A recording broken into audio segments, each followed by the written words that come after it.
Kenaikan tajam tarif impor sejumlah produk Tiongkok yang antara lain meliputi kendaraan listrik, baterai mobil, dan produk logam ini diumumkan Presiden AS Joe Biden. Ini langsung direspon keras oleh Tiongkok.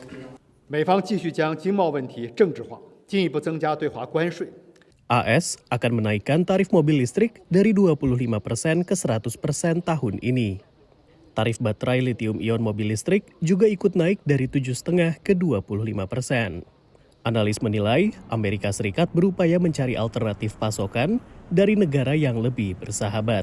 Possibly for batteries, it would be Korea. Also batteries and cars, it would preferably be either Korea or Japan, and possibly even domestic production. Meski punya alternatif, AS tahun lalu mengimpor mayoritas baterai dari Tiongkok. Menurut Biro Sensus Amerika, AS tahun 2023 mengimpor baterai litium-ion dari Tiongkok senilai 13 miliar dolar. Angka ini mencakup sekitar 70% dari total impor baterai tersebut dari segi nilainya. Sementara untuk menggenjot produksi baterai dalam negeri, Amerika memerlukan pasokan nikel. Sejauh ini nikel banyak didatangkan dari mitra perdagangan bebas AS, yakni Kanada dan Australia, yang masing-masing memasok 5% permintaan dunia.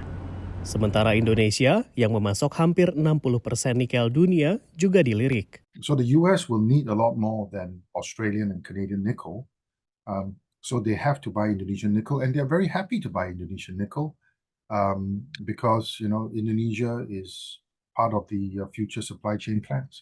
Tapi, Indonesia bukan mitra perdagangan bebas Amerika Serikat. Presiden Jokowi telah berulang kali membujuk AS supaya masuk dalam perjanjian perdagangan bebas terbatas atau Limited FTA.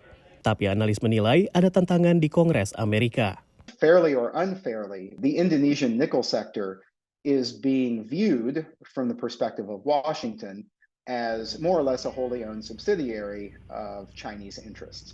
And for that reason, I think that there is very limited political capital and political will in Washington to attempt to improve that bilateral relationship via a critical mineral specific agreement.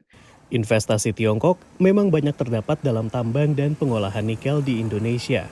Namun untuk membangun rantai pasok non-Tiongkok, perusahaan Amerika atau negara-negara barat belum tertarik. The Western firms are not going to go in there unless they think that there's going to be some sort of significant subsidy.